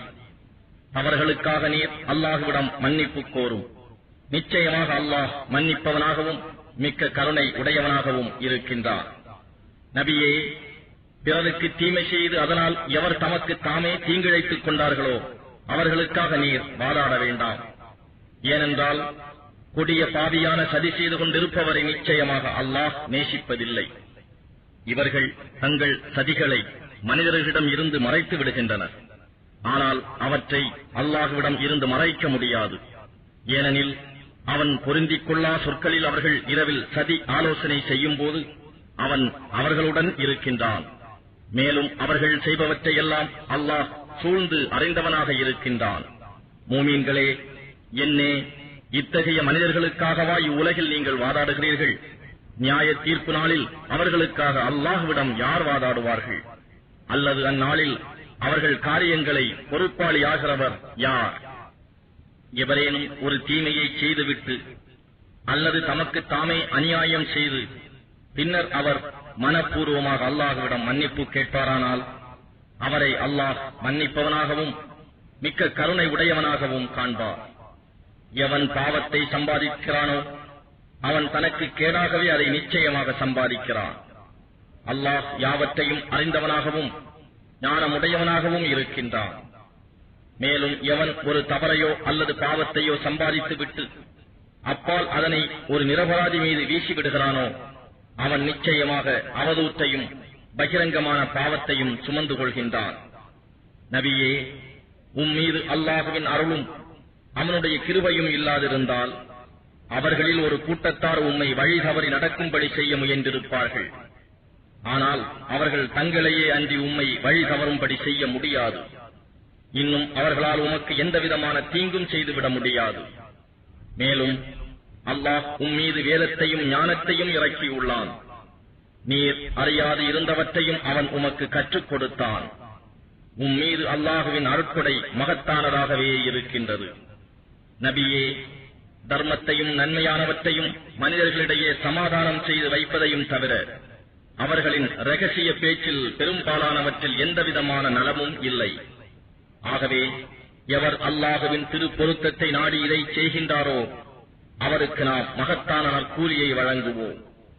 எவன் ஒருவன் நேர்வழி இன்னது என்று தனக்கு தெளிவான பின்னரும் அல்லாஹுவின் இத்தூதரை விட்டு பிரிந்து மூமீன்கள் செல்லாத வழியில் செல்கின்றானோ அவனை அவன் செல்லும் தவறான வழியிலேயே செல்லவிட்டு நரகத்திலும் அவனை நுழையச் செய்வோம். அதுவோ சென்றடையும் இடங்களில் மிக கிட்டதாகும். நிச்சயமாக அல்லாஹ் தனக்கு இணை வைப்பதை மன்னிக்கவே மாட்டான். ஆனால் இது அல்லாத பாவத்தை தான் நாடியவருக்கு மன்னிப்பான். எவன் ஒருவன் அல்லாஹுவுக்கு இணை வைக்கின்றானோ அவன் நிச்சயமாக வெகு தூரமான வழிகேட்டில் ஆகிவிட்டான். அவனை, அதாவது அல்லாஹுவை விட்டு அவர்கள் அழைப்பவையெல்லாம் பெண் தெய்வங்களே அன்றி வேறில்லை. இன்னும் துஷ்ட ஷைத்தானையும் தவிர வேறு யாரையும் அவர்கள் அழைக்கவில்லை. அல்லாஹ் அவனை, அதாவது ஷைத்தானை சபித்தான். உன் அடியார்களில் ஒரு குறிப்பிட்ட தொகையினரை நான் நிச்சயமாக எடுத்துக் கொள்வேன் என்றும், இன்னும் நிச்சயமாக நான் அவர்களை வழிகெடுப்பேன், அவர்களிடம் வீணான எண்ணங்களையும் உண்டாக்குவேன். ஆடு, மாடு, ஒட்டகை போன்ற கால்நடைகளின் காதுகளை அறுத்து விடும்படியும் அவர்களை ஏவுவேன். இன்னும் அல்லாஹுவின் படைப்புகளை உடைய கோலங்களை மாற்றும்படியும் ஏவுவேன் என்றும் கூறினான். எனவே எவன் அல்லாஹுவை விட்டு ஷைத்தானை உத்த நண்பனாக ஆக்கிக் கொள்கிறானோ அவன் நிச்சயமாக பகிரங்கமான பெரு நஷ்டத்தை அடைந்தவனாவான். ஷைத்தான் அவர்களுக்கு வாக்களிக்கின்றான், அவர்களுக்கு வீணான எண்ணங்களையும் உண்டாக்குகிறான். மேலும் அந்த ஷைத்தான் ஏமாற்றுவதை தவிர வேறு எதனையும் வாக்களிப்பதில்லை. இத்தகையோருக்கு நரகமே ஒதுங்கும் இடமாகும். அதை விட்டு தப்பிச் செல்ல அவர்கள் ஒரு வழியையும் காண மாட்டார்கள். மேலும் எவர் ஈமான் கொண்டு நற்கர்மங்கள் செய்கிறார்களோ அவர்களை நாம் சுவனபதிகளில் நுழைய வைப்போம். அவற்றின் கீழே ஆறுகள் சதா ஓடிக்கொண்டிருக்கும். அங்கு அவர்கள் என்றென்றும் தங்கியிருப்பார்கள். அல்லாஹுவின் வாக்குறுதி உண்மையானது. இன்னும் வார்த்தை பாட்டில் அல்லாஹுவை விட உண்மையானவர் யார்? மோமீன்களே, மறுமையில் நீங்கள் விரும்பியபடியோ அல்லது வேதத்தை உடையவர்கள் விரும்பியபடியோ நடந்து விடுவதில்லை. எவன் தீமை செய்கிறானோ அவன் அதற்குரிய தண்டனை வழங்கப்படுவான். இன்னும் அவன் அங்கு அல்லாஹுவை தவிர வேறு யாரையும் தனக்கு பாதுகாவலனாகவோ துணை செய்பவனாகவோ காணமாட்டான். ஆகவே ஆணாயினும் சரி பெண்ணாயினும் சரி, யார் ஈமான் கொண்டவர்களாக நற்கர்மங்கள் செய்கிறார்களோ அவர்கள் சுவனபதியில் நுழைவார்கள். இன்னும் அவர்கள் இம்மி ஏனும் அநியாயம் செய்யப்பட மாட்டார்கள். மேலும் எவர் அல்லாஹுவுக்கு முற்றிலும் வழிபட்டு இப்ராஹீமுடைய தூய மார்க்கத்தையும் பின்பற்றுகிறாரோ அவரை விட அழகிய மார்க்கத்தை உடையவர் யார்? இன்னும் அல்லாஹ் இப்ராஹீமை தன் மெய் அன்பராக எடுத்துக் கொண்டான். வானங்களில் உள்ளவையும் பூமியில் உள்ளவையும் எல்லாம் அல்லாஹுவுக்கே சொந்தம். மேலும் அல்லாஹ் எல்லா பொருட்களையும் சூழ்ந்து அறிபவனாக இருக்கின்றான். நபியே, மக்கள் உம்மிடம் பெண்கள் பற்றி மார்க்க கட்டளை கேட்கிறார்கள். அதற்கு நீர் அவர்களைப் பற்றி அல்லாஹ் உங்களுக்கு தீர்ப்பு கூறுவான் என்று சொல்லும். தவிர வேதத்தில் உங்களுக்கு ஓதி காண்பிக்கப்படுவது அனாதை பெண்கள் சம்பந்தமாக அவர்களுக்கு விதிக்கப்பட்டதை மகரை நீங்கள் அவர்களுக்கு கொடுக்காமல் அவர்களை நீங்கள் மணந்து கொள்ள விரும்பிக் கொண்டிருப்பதை பற்றியும், குழந்தைகளில் பலகீனமானவர்களை பற்றியும், அனாதைகளுக்கு நீங்கள் நீதியை நிலைநிறுத்த வேண்டும் என்பது பற்றியுமாகும். ஆகவே அவர்களுக்கு நன்மையாக நீங்கள் எதை செய்தாலும் அதை அல்லாஹ் நிச்சயமாக நன்கு அறிந்தவனாக இருக்கின்றான். ஒரு பெண் தன் கணவன் தன்னை வெறுத்து விடுவான் என்றோ அல்லது புறக்கணித்து விடுவான் என்று பயந்தால் அவர்கள் இருவரும் தங்களுக்குள் சமாதானமான ஒரு முடிவை செய்து கொண்டால் அவர்கள் மீது குற்றமில்லை. அத்தகைய சமாதானமே மேலானது. இன்னும் ஆண்மாக்கள் கருமித்தனத்துக்கு உட்பட்டவை ஆகின்றன. அவ்வாறு உட்படாமல் ஒருவருக்கு ஒருவர் உபகாரம் செய்து அல்லாஹுவுக்கு பயந்து நடப்பீர்களானால் நிச்சயமாக அல்லாஹ் நீங்கள் செய்பவற்றையெல்லாம் நன்கு அறிந்தவனாக இருக்கின்றான். மோமீன்களே, நீங்கள் எவ்வளவுதான் விரும்பினாலும் மனைவியரிடையே நீங்கள் நீதம் செலுத்த சாத்தியமாகாது. ஆனால் ஒரே மனைவியின் பக்கம் முற்றிலும் சாய்ந்து மற்றவளை அந்தரத்தில் தொங்க விடப்பட்டவள் போன்று ஆக்கிவிடாதீர்கள். நீங்கள் அல்லாஹுவுக்கு பயந்து சமாதானமாக நடந்து கொள்வீர்களானால் நிச்சயமாக அல்லாஹ் மிகவும் மன்னிப்பவனாகவும் மிக்க கருணை உடையவனாகவும் இருக்கின்றான். சமாதானமாக இணைந்து வாழ முடியாமல் சமாதானமாக அவர்கள் இருவரும் பிரிந்து விட்டால் இருவரையும் தன்னுடைய விசாலமான அருட்கொடையால் ஒருவர் மற்றவரை விட்டும் தேவையற்றவராக அல்லாஹ் ஆக்கிவிடுவான். அல்லாஹ் விசால அருள் உடையவனாகவும் ஞானமுடையவனாகவும் இருக்கின்றான். வானங்களில் உள்ளவையும் பூமியில் உள்ளவையும் எல்லாம் அல்லாஹுவுக்கே சொந்தம். உங்களுக்கு முன் வேதம் கொடுக்கப்பட்டவர்களையும் உங்களையும் அல்லாஹுவுக்கே பயந்து நடக்குமாறு உபதேசம் செய்தோம். ஆனால் நீங்கள் அவனுக்கு மாறு செய்தால் அவனுக்கு நஷ்டம் ஒன்றுமில்லை. நிச்சயமாக வானங்களில் உள்ளவையும் பூமியில் உள்ளவையும் எல்லாம் அல்லாஹுவுக்கே சொந்தம். மேலும் அல்லாஹ் எவர் தேவையும் அற்றவனாகவும் புகழுக்கு உரியவனாகவும் இருக்கின்றான். வானங்களில் உள்ளவையும் பூமியில் உள்ளவையும் யாவும் அல்லாஹுவுக்கே சொந்தம். இன்னும் உங்கள் எல்லா காரியங்களையும் பொறுப்பேற்றுக் கொள்வதில் அல்லாஹ்வே போதுமானவன். மனிதர்களே, அவன் நாடினால் உங்களை அழித்துவிட்டு உங்களுடைய இடத்தில் வேறு மனிதர்களை கொண்டு வருவான். இன்னும் அவ்வாறு செய்ய அல்லாஹ் பேராற்றல் உடையவன். எவரேனும் இவ்வுலகில் பலனை மட்டும் அடைய விரும்பினால் அல்லாஹ்விடம் இவ்வுலக பலனும் மறு உலக பலனும் உள்ளன. அல்லாஹ் கேட்பவனாகவும் பார்ப்பவனாகவும் இருக்கின்றான் என்று அவரிடம் கூறுவீராக. மூமீன்களே, நீங்கள் நீதியின் மீது நிலைத்து இருப்பவர்களாகவும் உங்களுக்கோ அல்லது உங்கள் பெற்றோருக்கோ அல்லது நெருங்கிய உறவினருக்கோ விரோதமாக இருப்பினும் அல்லாஹுவுக்காகவே சாட்சி கூறுபவர்களாகவும் இருங்கள். நீங்கள் சாட்சியம் அளிப்பவர்கள் அவர்கள் செல்வர்களாக இருந்தாலும் ஏழைகளாக இருந்தாலும் உண்மையான சாட்சியம் கூறுங்கள். ஏனெனில் அல்லாஹ் அவ்விருவரையும் காப்பதற்கு அருகதையுடையவன். எனவே நியாயம் வழங்குவதில் மன இச்சையை பின்பற்றி விடாதீர்கள். மேலும் நீங்கள் மாற்றிக் கூறினாலும் அல்லது சாட்சி கூறுவதை புறக்கணித்தாலும் நிச்சயமாக அல்லாஹ் நீங்கள் செய்வதையெல்லாம் நன்கு அறிந்தவனாகவே இருக்கின்றான். மோமீன்களே, நீங்கள் அல்லாஹுவின் மீதும் அவனுடைய தூதர் மீதும் அவன் தூதர் மீது அவன் இறக்கிய இவ்வேதத்தின் மீதும் இதற்கு முன்னர் இறக்கிய வேதங்களின் மீதும் ஈமான் கொள்ளுங்கள். எவர் அல்லாஹுவையும் அவனுடைய மலக்குகளையும் அவனுடைய வேதங்களையும் அவனுடைய தூதர்களையும் இறுதி நாளையும் நம்பாமல் நிராகரிக்கிறாரோ அவர் வழிகேட்டில் வெகு தூரம் சென்று விட்டார். நிச்சயமாக எவர்கள் ஈமான் கொண்டு பின்னர் நிராகரித்து பின்னர் ஈமான் கொண்டு பின்னர் நிராகரித்து பின்னர் அந்த நிராகரிப்பை அதிகரித்துக் கொண்டனரோ அவர்களை அல்லாஹ் மன்னிப்பவனாகவும் இல்லை, மேலும் அவர்களுக்கு நேர்வழியை காட்டுகிறவனாகவும் இல்லை. நபியே, இத்தகைய நயவஞ்சகர்களுக்கு நிச்சயமாக நோவினை தரும் வேதனை உண்டு என்று நன்மாராயம் கூறுவீராக. இவர்கள் மோமீன்களை விட்டும் காபிர்களை தங்களுக்கு உரிய உற்ற நண்பர்களாக எடுத்துக் கொள்கிறார்கள்.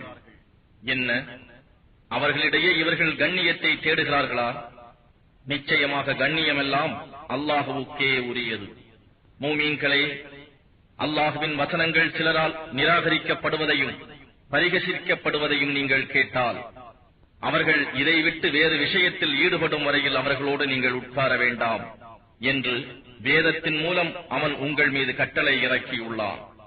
அவ்வாறு உட்கார்ந்தால் நீங்களும் அவர்களை போன்றவர்களே. நிச்சயமாக அல்லாஹ் நயவஞ்சகர்களையும் காபிர்களையும் எல்லாம் நரகத்தில் ஒன்றாகச் சேர்த்து விடுவான். இந்நயவஞ்சகர்கள் எப்பொழுதும் உங்களை கவனித்தவர்களாகவே இருக்கின்றனர். அல்லாஹுவின் அருளினால் உங்களுக்கு வெற்றி கிடைத்தால் அவர்கள் உங்களிடம் வந்து, நாங்கள் உங்களுடன் இருக்கவில்லையா என்று கூறுகின்றனர். மாறாக காபிர்களுக்கு ஏதாவது வெற்றி பொருள் கிடைத்தால் அவர்களிடம் சென்று அவர்களுடன் சேர்ந்து, உங்களை நாங்கள் வெற்றி கொள்ளக்கூடிய நிலையிலிருந்தும் உங்களை அந்த விசுவாசிகளிடம் இருந்து காப்பாற்றவில்லையா என்று கூறுகின்றனர். எனவே அல்லாஹ் உங்களுக்கு அவர்களுக்கு இடையே நிச்சயமாக மறுமை நாளில் தீர்ப்பு வழங்குவான். மெய்யாகவே காபிர்கள் மூமின்கள் மீது வெற்றி கொள்ள அல்லாஹ் யாதொரு வழியும் ஆக்க மாட்டான். நிச்சயமாக இந்நய வஞ்சகர்கள் அல்லாஹுவை வஞ்சிக்க நினைக்கின்றனர். ஆனால் அவன் அவர்களை வஞ்சித்து விடுவான். அவர்கள் தொழுகையில் நின்றால் சோம்பல் உடையோராகவே நிற்கிறார்கள். மனிதர்களுக்கு தங்களையும் தொழுகையாளியாக்கி காண்பிப்பதற்காக நிற்கிறார்கள். இன்னும் மிக சொற்ப அளவே அன்றி அவர்கள் அல்லாஹுவை நினைவு கூர்வதில்லை. இந்த நயவஞ்சகர்கள் மூமின்களின் பக்கமும் இல்லை, காபிர்களின் பக்கமும் இல்லை. இரு பிரிவினர்களுக்கு இடையே தத்தளித்துக் கொண்டிருக்கிறார்கள்.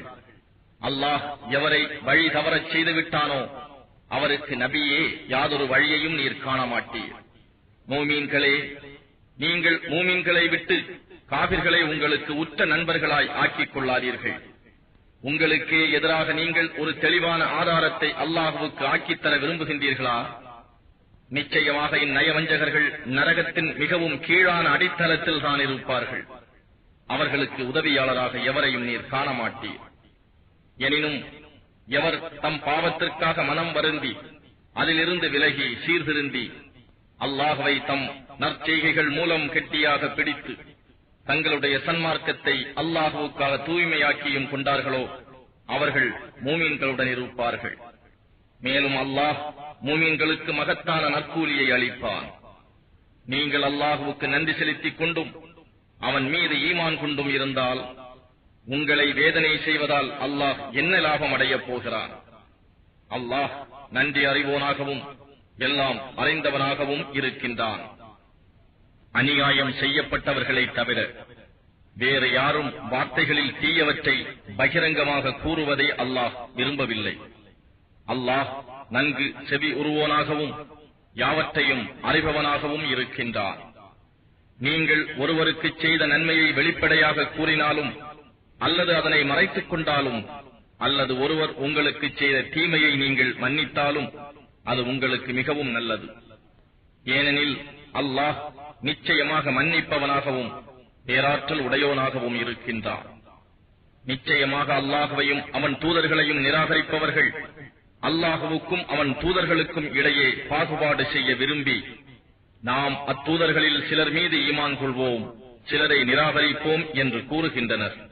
குஃப்ருக்கும் ஈமானுக்கும் இடையே ஒரு வழியை உண்டாக்கிக் கொள்ள நினைக்கின்றார்கள்.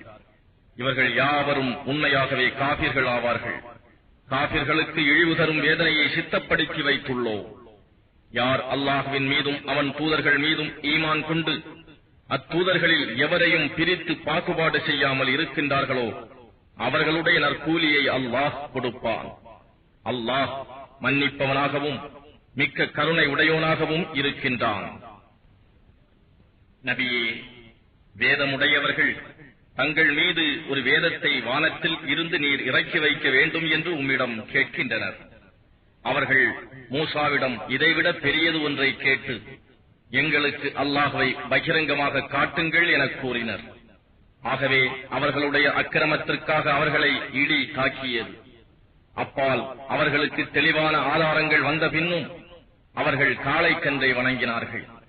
அதையும் நாம் மன்னித்தோம். இன்னும் நாம் மூசாவுக்கு தெளிவான ஆதாரத்தையும் கொடுத்தோம். மேலும் அவர்களிடம் வாக்குறுதி வாங்கும் பொருட்டு அவர்கள் மேல் தூர் சினாய் மலையை உயர்த்தினோம். இன்னும் இந்த வாசலில் தலைகுனிந்து தாழ்மையாக நுழையுங்கள் என்று சொன்னோம். மேலும் மீன் வேட்டையாடி சனிக்கிழமையின் வரம்பு மீறாதீர்கள் என்றும் கூறினோம். இன்னும் அவர்களிடம் இருந்து மிக உறுதியான வாக்குறுதியும் வாங்கினோம். அவர்களுடைய வாக்குறுதியை அவர்கள் மீறியதாலும், அல்லாஹுவின் வசனங்களை அவர்கள் நிராகரித்து விட்டதாலும், அநியாயமாக அவர்கள் நபிமார்களை கொலை செய்ததாலும், எங்கள் இதயங்கள் திரையிடப்பட்டுள்ளன, எனவே எந்த உபதேசமும் அங்கே செல்லாது என்று கூறியதாலும் அல்லாஹ் அவர்களை சபித்து விட்டான். அவர்களுடைய நிராகரிப்பின் காரணத்தால் அல்லாஹ் அவர்களுடைய இருதயங்களின் மீது முத்திரையிட்டு விட்டான். ஆகவே அவர்களில் சிலரை தவிர மற்றவர்கள் ஈமான் கொள்ள மாட்டார்கள். இன்னும் அவர்களின் நிராகரிப்பின் காரணமாகவும், மரியம் மீது மாபெரும் அவதூறு கூறியதன் காரணமாகவும் அவர்கள் சபிக்கப்பட்டனர். இன்னும் நிச்சயமாக நாங்கள் அல்லாஹுவின் தூதராகிய மரியமின் குமாரராகிய ஈசா மசீகை கொன்றுவிட்டோம் என்று அவர்கள் கூறுவதாலும் அவர்கள் சபிக்கப்பட்டனர். அவர்கள் அவரை கொல்லவும் இல்லை, சிலுவையில் அறையவும் இல்லை. ஆனால் அவர்களுக்கு அவரை போன்ற ஒருவன் ஒப்பாக்கப்பட்டான். மேலும் இவ்விஷயத்தில் அபிப்பிராய பேதம் கொண்டவர்கள் அதில் சந்தேகத்திலேயே இருக்கின்றார்கள். வெறும் யூகத்தை பின்பற்றுவதை அன்றி அவர்களுக்கு இதில் எத்தகைய உறுதியான அறிவும் கிடையாது. நிச்சயமாக அவர்கள் அவரை கொல்லவே இல்லை. ஆனால் அல்லாஹ் அவரை தன் அளவில் உயர்த்திக் கொண்டான். இன்னும் அல்லாஹ் வல்லமை மிக்கோனாகவும் ஞானமுடையோனாகவும் இருக்கின்றான். வேதமுடையவர்களில் எவரும் தாம் இறப்பதற்கு முன் அவர் ஈசா மீது ஈமான் கொள்ளாமல் இருப்பதில்லை. ஆனால் மறுமை நாளில் அவர் அவர்களுக்கு எதிராக சாட்சி சொல்பவராக இருப்பார். எனவே யூதர்களாக இருந்த அவர்களுடைய அக்கிரமத்தின் காரணமாக அவர்களுக்கு முன்னர் ஆகுமாக்கப்பட்டிருந்த நல்ல ஆகார வகைகளை அவர்களுக்கு ஹராமாக்கி விலக்கிவிட்டோம். இன்னும் அவர்கள் அநேகரை அல்லாஹுவின் பாதையில் செல்ல விடாது தடுத்துக் கொண்டிருந்ததனாலும் அவர்களுக்கு இவ்வாறு தடை செய்தோம். வட்டி வாங்குவது அவர்களுக்கு தடை செய்யப்பட்டிருந்தும் அவர்கள் அதை வாங்கி வந்ததன் காரணமாகவும், தவறான முறையில் அவர்கள் மக்களின் சொத்துக்களை விழுங்கிக் கொண்டிருந்ததன் காரணமாகவும் இவ்வாறு தண்டனை வழங்கினோம். இவர்களில் காபிரானோருக்கு மறுமையில் நோவினை செய்யும் வேதனையையும் நாம் சித்தப்படுத்தியுள்ளோம். எனினும் நபியே, அவர்களில் கல்வியில் உறுதியுடையோரும் நம்பிக்கை கொண்டோரும் உமக்கு அருளப்பட்ட இவ்வேதத்தின் மீதும் உமக்கு முன்னர் அருளப்பட்ட வேதங்கள் மீதும் ஈமான் கொள்கிறார்கள். இன்னும் தொழுகையை நிலைநிறுத்துவோராகவும் ஜகாத் முறையாக கொடுப்போராகவும் அல்லாஹுவின் மீதும் இறுதி நாள் மீதும் ஈமான் கொண்டோராக இவர்கள் இருக்கிறார்கள். அத்தகையோருக்கு நாம் மகத்தான நற்கூலியை கொடுப்போம். நபியே, நூஹுக்கும் அவருக்கு பின் வந்த இதர நபிமார்களுக்கும் நாம் வஹி அறிவித்தது போலவே உமக்கும் நிச்சயமாக வஹி அறிவித்தோம். மேலும் இப்ராஹீமுக்கும் இஸ்மாயிலுக்கும் இஸ்ஹாக்குக்கும் யாக்கூபுக்கும் அவர்களுடைய சந்ததியினருக்கும் ஈசாவுக்கும் அய்யூபுக்கும் யூனுசுக்கும் ஹாரூனுக்கும் சுலைமானுக்கும் நாம் வஹி அறிவித்தோம். இன்னும் தாவூதுக்கு ஜபூர் என்னும் வேதத்தை கொடுத்தோம்.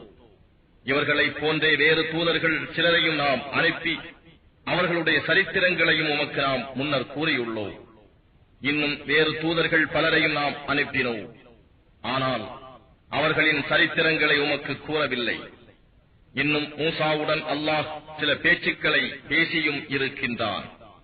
தூதர்கள் வந்தபின் அல்லாஹுவுக்கு எதிராக மக்களுக்கு சாதகமாக ஆதாரம் எதுவும் ஏற்படாமல் இருக்கும் பொருட்டு தூதர்கள் பலரையும் நன்மாராயம் கூறுபவர்களாகவும் அச்சமூட்டி எச்சரிக்கை செய்பவர்களாகவும் அல்லாஹ் அனுப்பினான். மேலும் அல்லாஹ் யாவரையும் மிகைத்தவனாகவும் பேரறிவாளனாகவும் இருக்கின்றான். நபியே, உமக்கு தான் அருளிய வேதத்தை குறித்து அல்லாஹ்வே சாட்சி சொல்கிறான். அதை தன் பேரருள் ஞானத்தை கொண்டு அவன் அனுப்பினான். மலக்குகளும் இதற்கு சாட்சி சொல்கிறார்கள். மேலும் சாட்சியம் கூறுவதற்கு அல்லாஹ் போதுமானவன். நபியே, உம்மையும் இவ்வேதத்தையும் நிராகரித்து அல்லாஹுவின் பாதையில் இருந்து மனிதர்களை தடுத்துக் கொண்டு இருக்கிறார்களே, நிச்சயமாக அவர்கள் வழிகேட்டில் வெகு தூரம் வழிகிட்டுச் சென்று விட்டார்கள். நிச்சயமாக இவ்வாறு நிராகரித்து அக்கிரமம் செய்பவர்களுக்கு அல்லாஹ் மன்னிப்பு அளிக்க மாட்டான். அன்றி அவர்களை நேர்வழியிலும் செலுத்த மாட்டான். நரகத்தின் வழியை தவிர அதில் அவர்கள் என்றென்றும் தங்கிவிடுவார்கள். இது அல்லாஹ்வுக்கு மிகவும் சுலபமான காரியமாகும். மனிதர்களே, உங்கள் இறைவனிடம் இருந்து சத்தியத்துடன் அனுப்பப்பட்ட இத்தூதர் உங்களிடம் வந்துள்ளார். அவர் மீது ஈமான் கொள்ளுங்கள், இது உங்களுக்கு நன்மையாகும். ஆனால் நீங்கள் நிராகரிப்பீர்களானால் இறைவனுக்கும் எதுவும் குறைந்து விடாது. ஏனெனில் நிச்சயமாக வானங்களிலும் பூமியிலும் இருப்பவை அனைத்தும் அல்லாஹ்வுக்கே உரியவை. அல்லாஹ்வே யாவற்றையும் நன்கறிந்தோனும் ஞானமிக்கோனும் ஆவான். வேதத்தை உடையோரே, நீங்கள் உங்கள் மார்க்கத்தில் அளவு கடந்து செல்லாதீர்கள். அல்லாஹ்வை பற்றி உண்மையை தவிர வேற எதையும் கூறாதீர்கள். நிச்சயமாக மரியமுடைய மகனாகிய ஈசா அல் மசீஹ் அல்லாஹ்வின் ஒரு தூதர்தான். இன்னும் குன் ஆகுக என்ற அல்லாஹ்வின் வாக்காக அதனால் உண்டானவராகவும் இருக்கின்றார். அதை அவன் மரியமின் பால் போட்டான். எனவே அவரும் அவனிடம் இருந்து வந்த ஓர் ஆன்மாதான். ஆகவே அல்லாஹ்வின் மீதும் அவன் தூதர்கள் மீதும் ஈமான் கொள்ளுங்கள். இன்னும் வணக்கத்திற்குரிய இறைவன் 3 என்று கூறாதீர்கள். இப்படி கூறுவதை விட்டு விலகிக் கொள்ளுங்கள், இது உங்களுக்கு நன்மையாகும். ஏனெனில் வணக்கத்திற்கு உரிய இறைவன் அல்லாஹ் ஒருவன்தான். அவனுக்கு எவரும் சந்ததியாக இருப்பதில் இருந்து அவன் தூய்மையானவன். வானங்களிலும் பூமியிலும் இருப்பவையெல்லாம் அவனுக்கே சொந்தம். காரியங்கள் அனைத்திற்கும் பொறுப்பேற்றுக் கொள்வதற்கு அல்லாஹ்வே போதுமானவன். ஈசா மசீஹும் அல்லாஹ்வுக்கு நெருக்கமான மலக்குகளும் அல்லாஹ்வுக்கு அடிமையாய் இருப்பதை குறைவாக கொள்ள மாட்டார்கள். எவர் அவனுக்கு அடிமையாய் வழிபடுதலை குறைவாக எண்ணி கர்வமும் கொள்கிறார்களோ அவர்கள் யாவரையும் மறுமையில் தன்னிடம் ஒன்று சேர்ப்பான். ஆனால் எவர் ஈமான் கொண்டு நற்கர்மங்கள் செய்கிறார்களோ அவர்களுக்கு உரிய நற்கூலியை முழுமையாக அல்லாஹ் கொடுப்பான். இன்னும் தன் அருளினால் அவர்களுக்கு அதிகமாகவும் வழங்குவான். எவர் அவனுக்கு வழிபடுதலை குறைவாக எண்ணி கர்வமும் கொள்கிறார்களோ அவர்களை நோவினை செய்யும் வேதனை கொண்டு வேதனை செய்வான். அல்லாஹ்வை தவிர வேறு எவரையும் அவர்கள் தம் உற்ற நேசனாகவோ உதவி புரிபவனாகவோ அங்கு காணமாட்டார்கள். மனிதர்களே, உங்கள் இறைவனிடம் இருந்து உங்களுக்கு உறுதியான அத்தாட்சி வந்துவிட்டது. தெளிவான பேரொளியையும் உங்களிடம் இறக்கி வைத்துள்ளோம். ஆகவே யார் அல்லாஹ்வின் மீது ஈமான் கொண்டு அவன் அருளிய நேர் வழியினை பலமாக பிடித்துக் கொள்கிறார்களோ அவர்களை தன் ரஹ்மத்திலும் அருளிலும் புகச் செய்கிறான். இன்னும் தன்னிடம் அவர்கள் வந்து சேரக்கூடிய நேரான வழியிலும் அவர்களை செலுத்துவான். நபியே, கலாலா, தகப்பன், தாய், பாட்டன், பிள்ளை, பேரன் ஆகிய வாரிசுகள் இல்லாத சொத்து பற்றிய மார்க்க கட்டளையை அவர்கள் உம்மிடம் கேட்கிறார்கள். நீர் கூறும், அல்லாஹ் உங்களுக்கு இவ்வாறு கட்டளையிடுகிறான்: ஒரு மனிதன் இறந்துவிட்டால் அவனுக்கு மக்கள் இல்லாமல் இருந்து ஒரு சகோதரி மட்டும் இருந்தால் அவளுக்கு அவன் விட்டுச் சென்றதிலிருந்து சரிபாதி பங்கு உண்டு. இதற்கு மாறாக ஒரு பெண் இறந்துவிட்டால் அவளுக்கு மக்கள் யாரும் இல்லாதிருந்தால் அவளுடைய சகோதரனாகி அவன் அவள் சொத்து முழுமைக்கும் வாரிசு ஆவான். 2 சகோதரிகள் இருந்தால் அவன் விட்டுச் சென்ற சொத்தில் 2/3 பாகத்தை அடைவார்கள். அவளுக்கு உடன் பிறந்தவர்கள் ஆண்களும் பெண்களுமாக இருந்தால் 2 பெண்களுக்கு உரிய பாகம் ஓர் ஆணுக்கு உண்டு. நீங்கள் வழி தவறாமல் இருப்பதற்காகவே அல்லாஹ் உங்களுக்கு இவ்விதிகளை விளக்கி வைக்கிறான். அல்லாஹ் யாவற்றையும் நன்கு அறிந்தவனாக இருக்கின்றான்.